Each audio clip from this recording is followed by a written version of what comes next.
Basta Radyo, ibandera mo! 107.1 News FM Olongapo.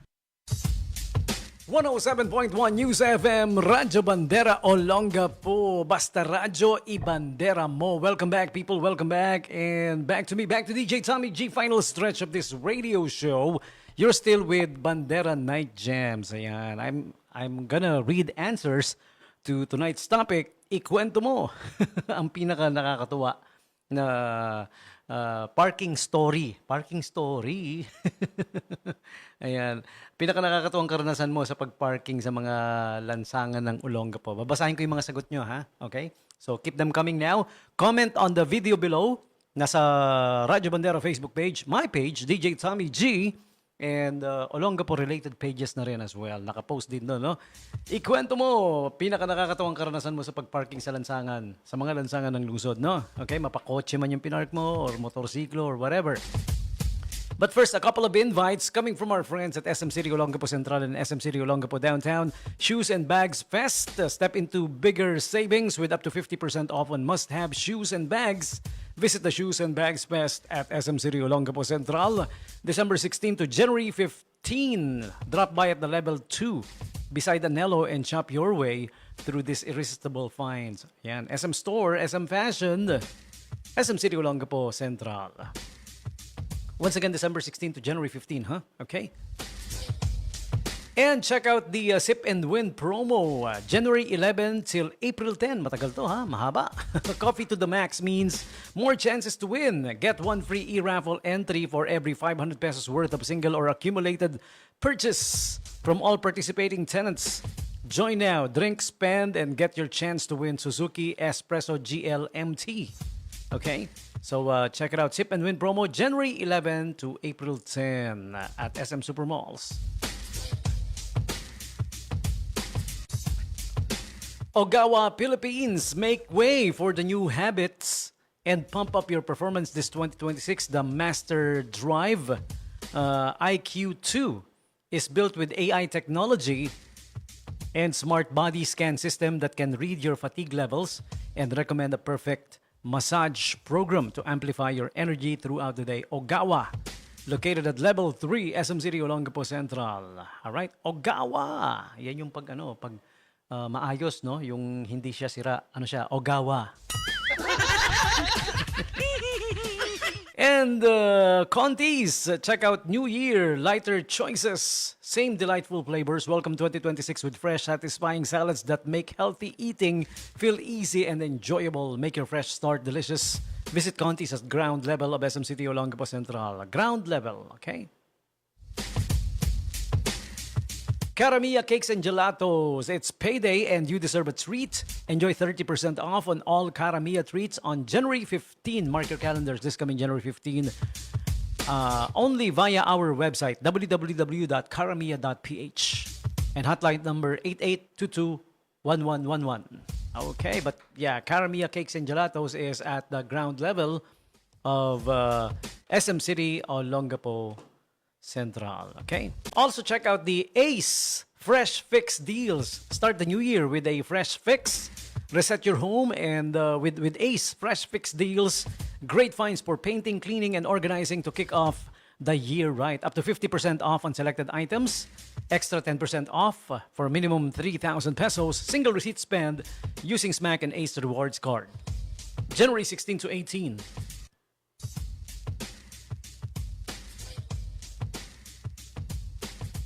And celebrate with us, Ideal Vision. 40 years of caring for your vision. This January, we officially kick off our 40th anniversary with deals made to celebrate you, our loyal customers who have trusted us through the years. Enjoy 40 pesos frames and up to 40% off on selected frames, lenses, and sunglasses as we mark our 4 decades of clearer sight and greater confidence. Thus, the name 4040. Promo runs January 1 to 31, the whole month of January. Exactly. Okay.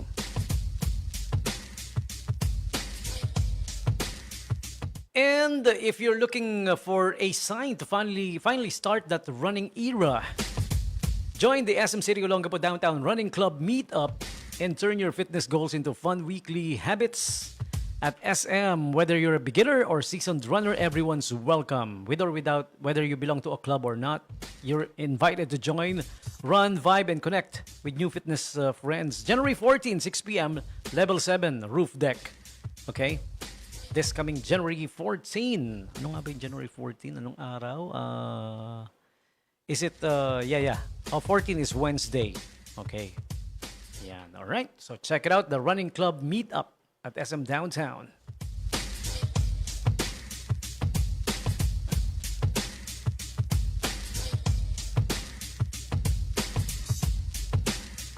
Wingyard Unlimited Wings, gather the squad and wing it. Wingyard Unlimited Wings is now serving at SM City Olongapo Downtown. Unlimited chicken wings and rice and super delicious flavors. Perfect for the Barkada family or anyone craving. And you can find Wingyard Unlimited at Level 2 of SM City Olongapo Downtown.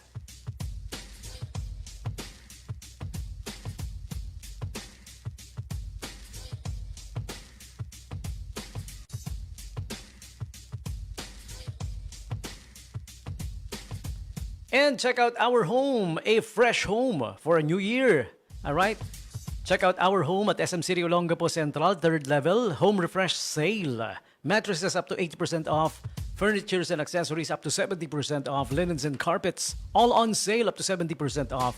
0% installment for 3 to 24 months with major credit cards. Great values as low as $9,999 and KX items 15% off. Plus a lot of freebies, free services just for you, interior design, advice, furniture assembly, floral arrangement, and even personal shopper. Level 3 SM Central, Our Home.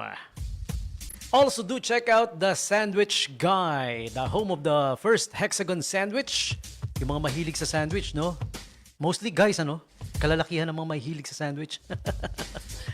We love sandwich. We are men.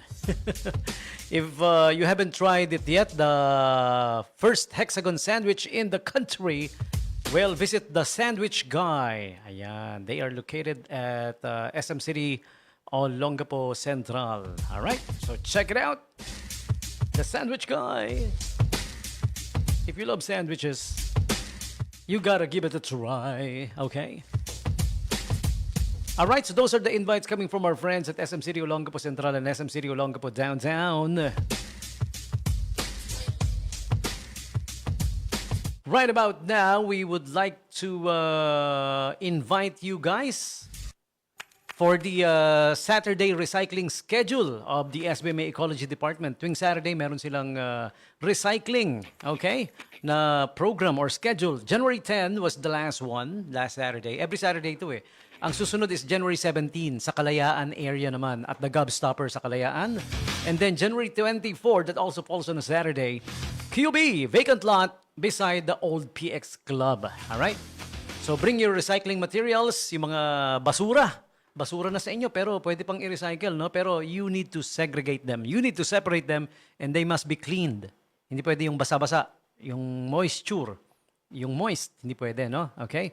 So, used beverage cartons, PET bottles, glass bottles, paper, sachets, online packaging, shopping packaging materials or plastics, no? Single-use plastics, aluminum cans, ano pa ba? Even used clothing, pwede nyo i-donate.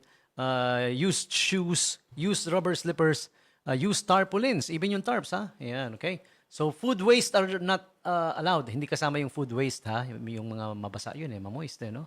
Okay? So, see you guys there. Yung coming next Saturday recycling schedule is January 17 at Kalayaan, Gobstopper. Okay? This is being spearheaded by the SBMA Ecology Center, of course. If you want to ask for more inquiries, well, just simply call them up. Ang SBMA Ecology Center. Visit their Facebook page. Pwede rin mag-messenger doon, ano? Pero yung pinaka-hotline number nila, 252-4059. Alright? Uy, ang daming ang daming job openings na naman. Panibagong job openings lineup na naman from our friends at SBMA Labor Department. Ayan, ito, check it out. Employ Me Solutions Incorporated is looking for the following: HR and admin officer, mold technician, production operator, stamping press operator, The deadline is on January 16. So pwede pa mag-apply ha hanggang January 16. Employ Me Solutions Incorporated. Silong Ambient Decor Company is looking for the following: finishing carpenters and woodworkers, electricians, construction painter. The deadline is on January 28, 2026. Uy, may bunso's birthday ang deadline nila. January 28. Yeah, lapit na, no? May bunso is gonna be turning 11. Time flies so fast. Kailan lang baby siya na hawak-hawak ko. Eh. Okay, moving on. Subic Asia Pacific Marine Resources Inc. is looking for a skilled fiberglass laminator. Also, marine engine mechanic full-time. Diesel engine mechanic full-time then, of course. Warehouseman. What else? Welder. Okay. Skilled yacht and finishing carpenter. Okay. Yacht finishing carpenter. Marine electrician, skilled painter.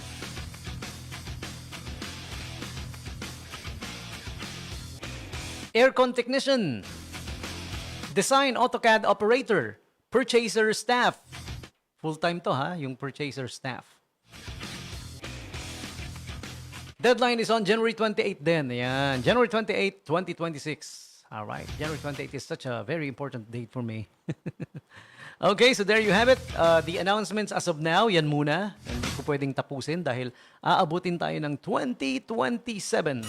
Pag binasa ko lahat. Here's the thing. You just go to Facebook on the search page. Hanapin niyo po SBMA Labor Department on the Facebook page.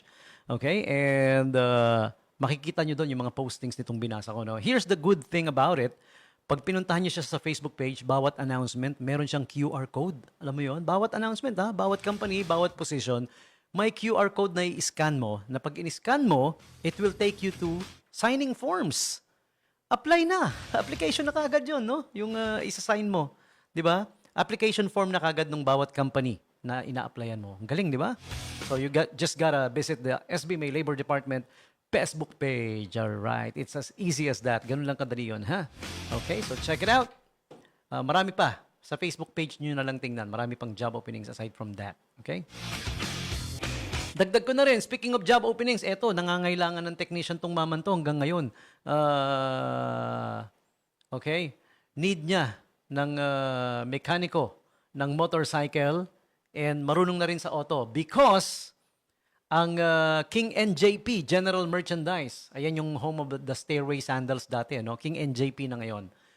Formerly known as Stairway Footwear, shoe selling store that accepts made-to-order requests and repairs. Up to now, they're still doing it. Pero, they also now cater to motorcycle owners, mga drivers and owners ng motorcycle. And, eto na, nadagdag na rin. 4 wheels na rin, sabi ni Kuya Nelson. Wow! Lupit, no? Yeah! Alam mo, pag mabait ka talaga, the only way for you to go is up. Di ba? O, nag-improve na naman. Nung una, stairway sandals and ready-made shoes and footwears and belts, mga leather products. Tapos dadagdagan, motorcycle products, no? Mga spares and supply and repair. May mga magagaling siyang technician. Kaya nga, he's hiring 5 technicians magagaling na technicians na marunong sa motor. At eto na yung addition na naman, 4 wheels na rin. Parts and repair for cars available at King NJP General Merchandise. Wow, how awesome is that, huh? Yung branch number 1 niya, 31st number 31 18th Street, East Bahak-Bahak, Olongapo City. Yan yung malapit sa sa St. Joseph Church, no? Yung original Stairway Footwear store. Pero yung pinaka-main niya, pati na rin yung repair area ng motorsiklo, ng kotse, it's the one at the National Highway. Yun. Yung nasa National Highway siya, malapit sa yung bago ka lumiko, sa gasoline station sa papuntang Tabakuhan. Yun. Okay. Doon located ang King NJP General Merchandise. Okay. So kung gusto nyo magpa-repair ng motor, gusto nyo magpa-repair ng kotse, may mga parts din na available, sa King NJP na kayo pumunta, ha? Okay? Along the National Highway sa Cabalan. Papuntang, Cabalan na to actually, no? Yan. Siya, Old Cabalan. Okay? Bago yung, before you reach the bridge, papuntang Tabakuhan, papuntang Memorial. Makikita nyo sa kaliwa, yung King NJP, if you're on your way sa Tabakuhan, sa Memorial, no? Before the gas station there, King NJP General Merchandise. Ayan. And congratulations na rin, ha? Kuya Nelson Nevado and the Nevado family. Oh, pa-improve talaga ng pa-improve, no? Pa-asenso ng payaman ng payaman. Pa-burger ka naman. Hindi, I'm happy for Kuya Nelson kasi napakabait na tao niyan eh. Kaya ganun talaga yung business niya, patuloy na pinagpapala. Pag mabait kang tao, ganun eh, di ba? Pero kung mapang-api ka sa kapwa mo, mapanglamang ka, yung wala kang ginawa kundi lamangan ng lamangan yung kapwa mo, yung ginugulang-gulangan ka lagi. Tapos pagka behind your back, di ba? Sinisira ka sa kapwa mo, yung mga ganun, ay nako. Papuntang ano yun? Papunta kay paring taning. Meron akong 4 na nasa listahan. Alam ko papunta kay paring taning tong 4 na to.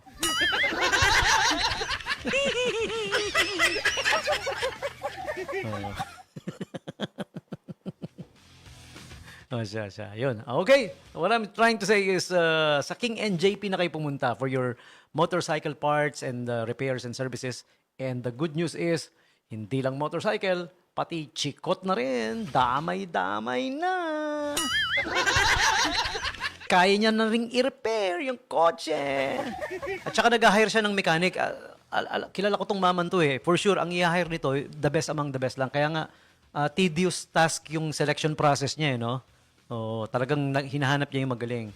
5 yung kailangan niya. Tapos, hindi siya basta-basta tanggap lang ng tanggap. Sinusuri niyang maigi, no? Hindi yan tatanggap nung kagaya nung yung gumawa ng kotse ko noon. May kotse ako noon, pinagawa ko. Lang yung mekaniko yon. May problema sa preno, dinala ko. So, sabi niya, pagbalik ko, sir, pasensya na, hindi ko mahanap yung hindi ko magawa yung problema sa sa brake mo eh. Pero ang solusyon ko naman, nilakasan ko yung busina.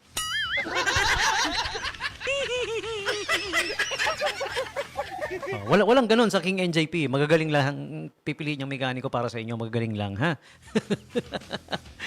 Okay, so King NJP, and congratulations and good evening, Kuya Nelson and the rest of the Nevado family. And that's about it for me. Maraming salamat for joining me. Thank you very much.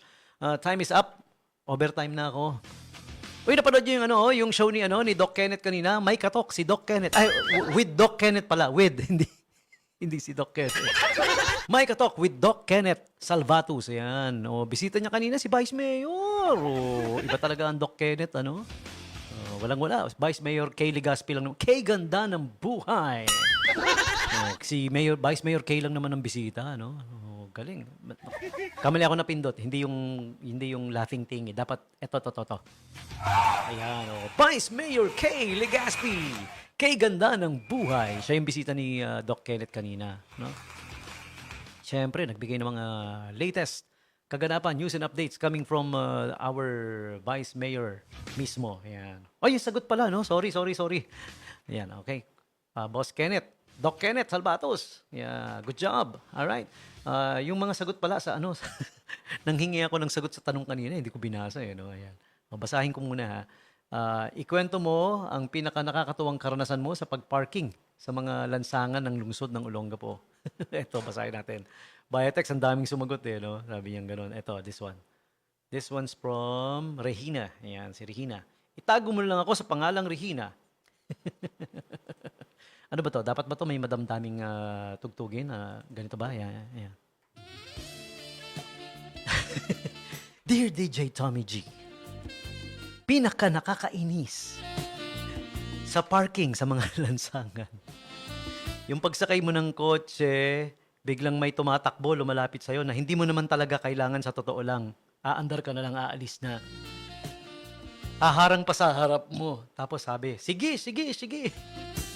Ayos na, kuya. Ay, totoo yan. No. Nothing against the parking attendants. Kaya lang, minsan naranasan ko rin yan eh. Kaya nga ng kwento ko kanina, may kotse ako noon. Di ba? Paalis ka na, haharang pa no? Haharang pa sa harap. Di ba? Tapos, sige. Paalis ka na eh. Di ba? Nakaharang pa. Di ba? Alam niyo na kung bakit siguro, no? Nakakainis. Dapat mapagbawalan yung ganun no? Mamaya, maaksidente mo pa, masagi mo pa, kasalanan mo pa no? Sabi naman itong isa, Kuya, relate na relate po ako dyan. Nagpark lang ako ng motor saglit. May kinuha lang ako. Wala pang 1 minuto. Inabot lang sa akin. Nung paalis na ako, parking fee daw. Aroy! Actually, ano daw pwede na raw pwede naman daw silang tanggihan. Kaya lang, parang nakakahiya din no? Pero dapat hindi tayo nalalagay sa sitwasyon na gano'n no? Na wala kang choice kundi magbigay. Di ba? Minsan, yung iba nagpaparinig pa nga May mga nagsumbong sa akin Pag di mo binigyan, paparinggan pa raw sila na pag yan, nakita ko ulit, gano'n. Sana wag gano'n, no? Tsaka hindi naman obligasyon ng mga rider ng motor or car na magbayad kada park nila kung hindi naman lalo na yung lugar na yung mga gilid-gilid lang ng yung lugar na hindi naman talaga parking area na pero pwede namang mag-park, hindi ka as long as hindi ka makakabala, hindi ka makakapag-cause ng traffic obstruction, huwag ka magpa-park doon. In the first place, kung makakapag-cause ka ng traffic obstruction, huwag ka magpa-park. Bawal 'yun, di ba? Tapos yun nga, kada park mo, kuya, sige. Paalis ka na no? Sumakay ka, tapos, ayan na, biglang tatakbo, hahabol. Sige. Okay na, kuya? Eto pa, may sagot pa. DJ, napaaway ako sa ganyan minsan. Kasi sinagot ko, sabi niya parking fee, samantalang hindi naman pag-aari ng sino man yung pinagparkingan ko at marami namang nagpa-park. Hindi naman bawal sa makatwid, sabi niya ganun. Tapos pagpaalis ka na, biglang parking fee daw.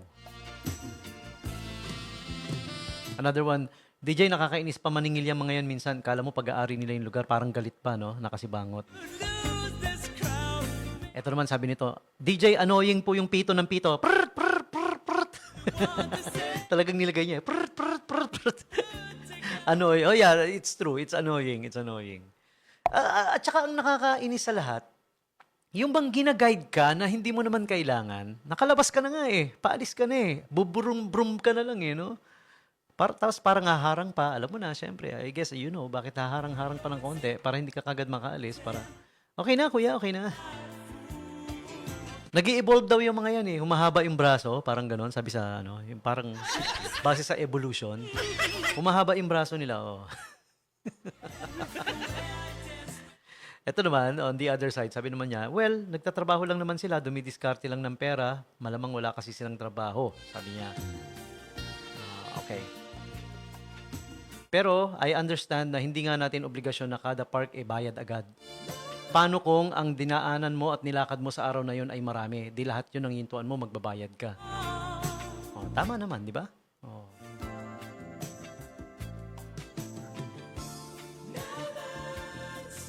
DJ, naging mainit na usapin dati yan, pero ngayon parang nakalimutan na. Pero nung naging usapin yan, parang pakiramdam ko tayo ang parking fee capital of the Philippines. Yeah, that's true. Ako rin, hanggang ngayon yun ang feeling ko Again, I don't mean anything bad or ano lang po to paglalahad ng mga tunay na karanasan. Tunay na nangyari. Eto, na sinishare ng mga kababayan natin, no? Diba? Okay. Well, I've gone over time. Siguro tuloy ko bukas yung iba. Total, hanggang Thursday naman tayo na nandito. Dami pa Basahin ko po bukas yung iba. Itutuloy natin, ha? Okay, so antabayanan nyo ako ulit. For the meantime, I need to say goodbye now. Time is up for me. I've gone over time. Maraming salamat for joining me and people in the live stream. Thank you very much. Maraming salamat sa pag-jamming with me. Ayan, Bandera Night Jams nga no? Okay. Kuya Francis Mercado, shout out to you. Hello, hi, happy listening. Ito pa, meron pa. Also shout out din kay Junior Julian. Kuya Junior, hi. Hello. Tsaka si, what's this? YRMD Sayer. Baka Reyes to na binaliktad no? But anyways, yeah. Hi, happy listening to you. And si Kuya Justin Rice, nandyan din pala, Ito naman, di naman sinasabi, di umiimik, nandyan ka pala.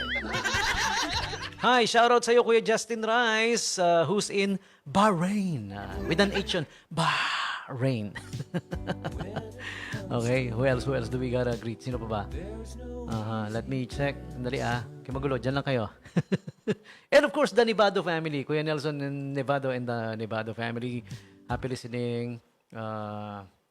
Mami Elenita Labandillo. Ayan, happy listening din. Tom Wizard from the US of A and James Carnival, our friends there in the USA. Tune in to us by the live stream. Maraming salamat. Thank you very much. Who else? Eto pa, si Ate Maylene Mirabueno Morales, ayan, na may food business. If you want delicious foods from main course, main dishes to desserts, visit niyo po yung page ni Ate Maylene Mirabueno Morales. Nasa Facebook page niya, naka-advertise. Yan, mamaya i-share ko sige yung mga binibenta niya, no. Ang sasarap ng pagkain niya, grabe. Nung natikman ko yung isa sa mga niluto niya or gawa niya, nakalimutan ko yung pangalan ko eh. Sa unang kagat, limot agad.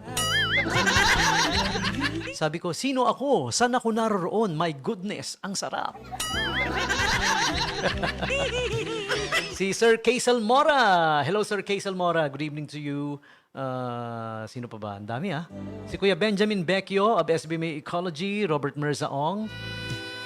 Si Kuya Rap, the Deperio family. And Kuya Andy Tupas. Ayan. Okay. Pati na rin si Kuya Arvin Dimac of the SBMA Law Enforcement Department. And pati na rin lahat ng mga tropa nating LED dyan. Hi, good evening sa inyo. Okay? So, sadly, I gotta say goodbye kung kailan kayo nagsibati. Next time, huwag na tayo mambati, mang-greet na lang. Masyadong nasasarapan sa bati. That's it for me. Bye-bye, people. Bye-bye. Thank you and good evening. Good night, good night.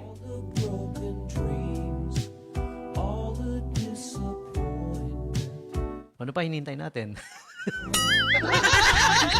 O, syempre, yung final song ko. Ito na. Sige, lalagay ko na. Yung final song natin. Ito. Lagay natin to. Music coming from Bon Jovi. Alright? One of his iconic hits. This is I'll Be There For You. With this song for now, Tommy G saying peace. I'm out of here. Bye for now. Good evening, people. Mwah.